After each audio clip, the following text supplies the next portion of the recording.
তো হ্যালো বন্ধুরা, তোমাদের সবাইকে আমার আরেকটি নতুন ভিডিওতে স্বাগতম। তো অ্যাপেলের নতুন ফোনের একটা সিরিজ আসতে চলেছে, যেটা আইফোনের 16 সিরিজটা।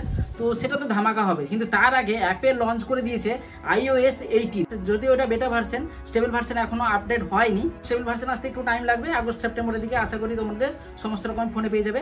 আইফোন 10 থেকে আইফোন 15 প্রো ম্যাক্স 16 সিরিজ পর্যন্ত এই iOS 18 এর আপডেট দেখতে হবে। iOS 18 এ কিন্তু সব ফিচার্সগুলো সব ফোনে কিন্তু সাপোর্ট করবে না। তো যেগুলো আইফোন 10 এর, আইফোন 11 এর এই সব যে ফোনগুলোতে সব ফিচার্স কিন্তু সাপোর্ট করবে না, সেটা যখন তোমরা স্টেবল ভার্সন আসবে তোমরা চেক আউট করে নেবে। তবে এইটুকু বলতে পারি, iOS 18টা কিন্তু অ্যান্ড্রয়েডের মতোই আপডেট, মানে আইফোনের কামব্যাক বলতে পারো এই iOS 18। তো এই রকম কিন্তু বড় আপডেট, মানে বিগেস্ট আপডেট কিন্তু অ্যাপেল আগে কখনো লঞ্চ করেনি। এই iOS 18 কিন্তু সম্পূর্ণ ফোনটিকে ইউজ করতে কিন্তু পুরো ফ্রেশ ফিলিং পাবে এই নতুন আপডেটের জন্য। তো এই নতুন নতুন কি আপডেট আসছে সেগুলো ভিডিওতে আলোচনা করবো। তবে কিছু কিছু আপডেট কিন্তু অ্যান্ড্রয়েডে আমরা অনেক আগে থেকে ইউজ করছি, সেগুলোই ভিডিওতে আলোচনা করবো। তো চলো ভিডিওটি শুরু করে নিয়ে যাক।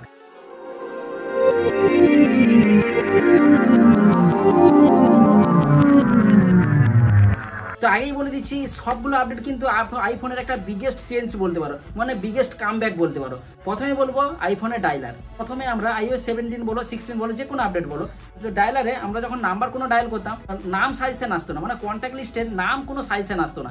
তো পুরো নাম্বার ডায়াল হওয়ার পরে কোন নামে সেভ আসছে সেই নামটা চলে আসতো। তবে তার আগে কিন্তু পুরো নাম্বারটা পুরোটাই ডায়াল করতে হতো। তো সেই রকম প্রবলেম অনেকটাই ফেস করতে হতো। অ্যান্ড্রয়েডে এরকম ছিল না, একটা দুটো নাম্বার ডায়াল করলেই তার বিভিন্ন রকমের সাজেশন চলে আসতো।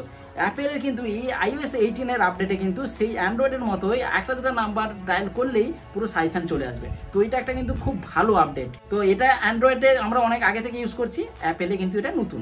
এবার সেকেন্ড আপডেট বলবো কল রেকর্ডিং। তো অ্যান্ড্রয়েডে আমরা অনেক আগে থেকে কল রেকর্ডিং এর ফিচার্স পাচ্ছি, কিন্তু আইফোনে কল রেকর্ডিং এর জন্য অনেক রকমের সমস্যার সম্মুখীন হতে হয়েছে, মানে কল রেকর্ডিং ছিলই না। তো এইবার iOS 18 কিন্তু সেই সমস্যা নেই।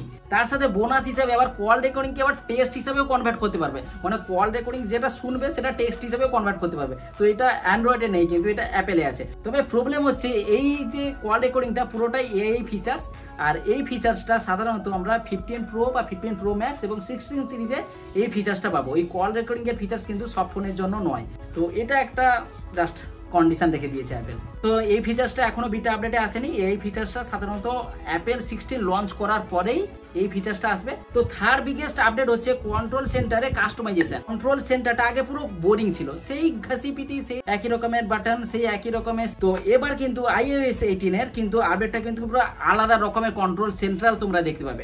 তো দেখতেই পাচ্ছ ভিডিওতে iOS 17 এর কন্ট্রোল সেন্টার, যেটা আগেও খুব ভালো ছিল। তাও এর শর্টকাট কিন্তু অত সহজে অ্যাড করা যেত না। সেই সেটিংসে যাও, সেটিংস থেকে শর্টকাট অ্যাড করো, সে অনেক ঝামেলা ছিল। কিন্তু iOS 18 আসার পরে তোমরা দেখতেই পাচ্ছ আরো বেশি কাস্টমাইজেশন করা যাচ্ছে।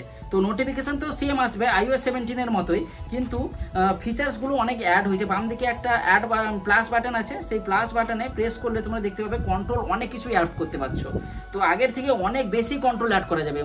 সত্যি অনেকটাই লিস্ট আছে, যেটা আগে সেটিংসে গিয়েও এত লিস্ট পেতে না, সেটা এই iOS 18 আপডেট হওয়ার পরে লিস্ট কিন্তু অনেকটাই বেড়ে গেছে।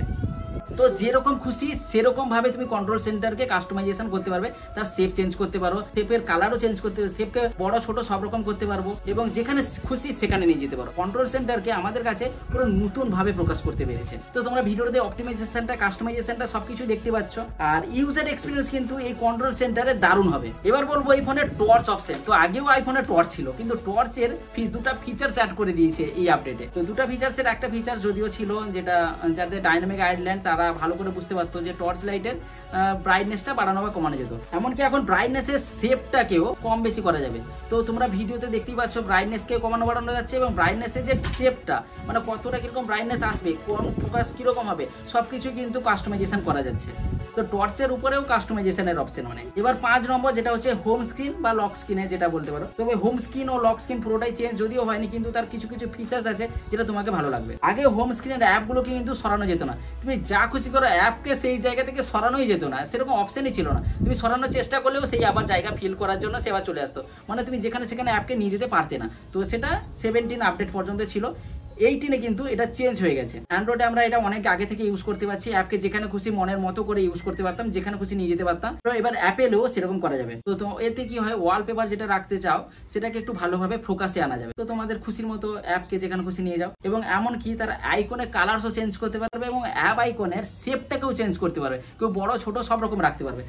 আইকন স্মল লার্জ করা যাবে, ডার্ক মোডও তোমরা করতে পারবে এবং ওয়ালপেপার অনুযায়ী অ্যাপের কালারকে চেঞ্জ করতে পারবে। মানে ওয়ালপেপার অনুযায়ী অটোমেটিক চেঞ্জ হয়ে যাবে এবং নিজে থেকেও কালার চেঞ্জ করতে পারবে। টেন্ট অপশনও আছে। এই যে ফিচার্সগুলো ইউজ করার পরে কিন্তু ওয়ালপেপারগুলোকে অনেকটা ফ্রেশ লাগবে। এবার বলবো লক স্ক্রিন। লক স্ক্রিনের পাশে দেখবে একটা বাম দিকে একটা ডান দিকে একটা ক্যামেরা অপশন থাকে, একটা টর্চ অপশন থাকে। এটা লাইফ টাইম ক্যামেরা, যতদিন থেকে অ্যাপেল এসছে ততদিন থেকে এই দুটো অপশনই থাকে, এটা চেঞ্জ করা যেত না। কিন্তু এই আপডেটে এই দুটোকেই চেঞ্জ করা যাবে, এমনকি দুটোকে রিমুভও করতে পারবে। তুমি যে কোনো অপশন রাখতে পারো, এই দুটো অপশনকে চেঞ্জ করে রিমুভ করতে পারো, তোমার যা খুশি তা করতে পারো, কোনো রকমের অসুবিধা নেই, সব রকম করা যাবে। এবার নেক্সট হচ্ছে আমার যেটা ফেভারিট, অ্যাপলক। অ্যান্ড্রয়েডে অ্যাপলক বহু বছর ধরে সবাই ইউজ করছি, কিন্তু iOS এর অ্যাপলক করার জন্য অনেক শর্টকাট অপশনে গিয়ে অনেক রকমের ঝামেলা করতে হতো। কিন্তু এখন এই আপডেটের পরে কিন্তু অ্যাপলকটা অনেকটা ইজি হয়ে গেছে। অ্যাপটাকে প্রেস করে তুমি দেখতে পাবে দুটো অপশন পেয়ে যাবে, একটা হচ্ছে রিকোয়ার্ড ফেস আইডি আর একটা হচ্ছে হাইড রিকোয়ার্ড ফেস আইডি। তো দুটো অপশন বুঝিয়ে দিই। রিকোয়ার্ড ফেস আইডি যেটা ক্লিক করলে অ্যাপ যখন ওপেন করবে তখন তোমার ফেস আইডি চাইবে, তো বুঝতেই পারছো ফেস আইডি দিলে অ্যাপটা ওপেন হবে। এবার সেকেন্ড হচ্ছে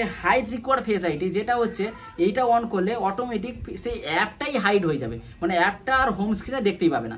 তো সেই অ্যাপটা যাবে কোথায়, সেই অ্যাপটা যাবে অ্যাপ লাইব্রেরিতে। তো সেই অ্যাপ লাইব্রেরিতে গিয়েও তোমার ফেস আইডি নেবে এবং ফেস স্ক্যান করার পরে অ্যাপ অটোমেটিক তোমার সামনে চলে আসবে। তো তখন তোমরা অ্যাপটাকে আবার ফেস আইডি দিয়ে ইউজ করতে পারবে। তো এই দুটো ফিচার্স কিন্তু আমার আগে অ্যান্ড্রয়েডের ক্ষেত্রে অনেকটা ইম্পর্টেন্ট ছিল, সেরকম iOS-এও এটা কিন্তু খুবই একটা ইম্পর্টেন্ট ফিচার্স। এর মাধ্যমে তোমরা অ্যাপকে লক করতে পারবে, প্রাইভেসি দিক থেকে কিন্তু বেস্ট ফিচার। এবার বলবো ক্যালকুলেটার। তো আইফোনের আগে ক্যালকুলেটার ছিল জাস্ট বোরিং, মানে ফালতু যদি কোনো ফিচার্স হয় সেটা হচ্ছে আইফোনের ক্যালকুলেটার। কিন্তু আইপ্যাডে কিন্তু কোনো রকমের ক্যালকুলেটার ছিল না, মানে 14 বছর হয়ে গেল আইপ্যাডে কিন্তু কোনো রকমের ক্যালকুলেটার নেই। 14 বছরের পরে অ্যাপেল কিন্তু আইপ্যাডে ক্যালকুলেটর অপশন দিয়েছে।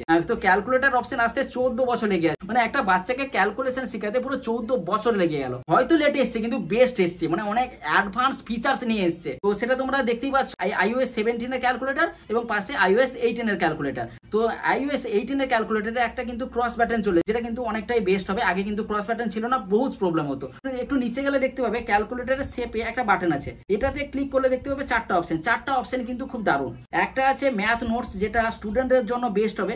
মানে নোটস টাইপের একটা পেজ খুলে যাবে, মানে সেই নোটে তুমি যে কোনো একটা হিসাব হাতে লিখে দাও এবং অ্যান্সার অটোমেটিক সামনে চলে আসবে। এবং অনেক কঠিন ক্যালকুলেশনও এই নোটসের মাধ্যমে করতে পারবে, যেরকম পাইর ক্যালকুলেশন করতে পারবে, লগের ক্যালকুলেশনও করতে পারবে, এমনকি সাইন কসেরও ক্যালকুলেশনও করতে পারবে খুব সহজে এবং খুব অল্প সময়। তো এই কাস্টমাইজেশনটা কিন্তু স্টুডেন্টদের জন্য বেস্ট হবে। ক্যালকুলেটর দেরিতে এলো তো কি হয়েছে, কিন্তু ধামাকা নিয়ে এসছে। এরকম ফিচার্স অ্যান্ড্রয়েডে আসতে যুগ চলে যাবে। তারপর আর একটা option unit convert, currency convert, এগুলো অপশন তো পেয়েই যাচ্ছ। তো 14 বছর লেগেছে, কিছু তো স্পেশাল আশাই করা যায়। তো এই কটা iOS 18 এর স্পেশাল ফিচার্সগুলি নিয়ে আলোচনা করলাম। বাকি অনেক স্পেশাল ফিচার্সই আছে, যখন স্টেবল ভার্সন আপডেট হয়ে যাবে তখন তোমাদের জন্য একটা ভিডিও বানিয়ে আপলোড করে দেবো। তবে তোমাদের জন্য একটাই কথা বলবো, একটাই সাবধান করব যে বিটা ভার্সনটা কেউ ডাউনলোড করতে যাবে না। এতে অনেক পরিমাণে ল্যাগ হবে এবং অনেক রকমের বাগস দেখতে পাবে এবং ফোন চালাতে প্রচুর রকমের সমস্যা হবে। বিটা ভার্সনটা তোমরা আপডেট করতে যেও না, একটু ওয়েট করে যাও। আগস্ট সেপ্টেম্বরের দিকে তো তোমরা স্টেবল ভার্সন পেয়ে যাবে, তখন এই আপডেটের মজা নেবে। তাই বিটা ভার্সনে তাড়াহুড়ো করে আপডেট করার মোটেও দরকার নেই। ফিচার্সগুলো জেনে রাখো, আর স্টেবল ভার্সন এলে তখন ফিচার্সগুলোকে ইউজ করবে। আজকের ভিডিওটি এই পর্যন্ত। ভিডিওটি যদি ভালো লেগে থাকে তাহলে অবশ্যই লাইক এবং সমস্ত বন্ধুদের সাথে শেয়ার করে দিবে। আর চ্যানেলটিকে ভালো লাগলে এবং পরবর্তী ভিডিওগুলোর আপডেট পাওয়ার জন্য অবশ্যই সাবস্ক্রাইব করে পাশের বেল আইকনটাকে প্রেস করে রাখবে। তো দেখা হচ্ছে তাহলে নেক্সট ভিডিওতে। সবাই ভালো থাকবে, খুশি থাকবে।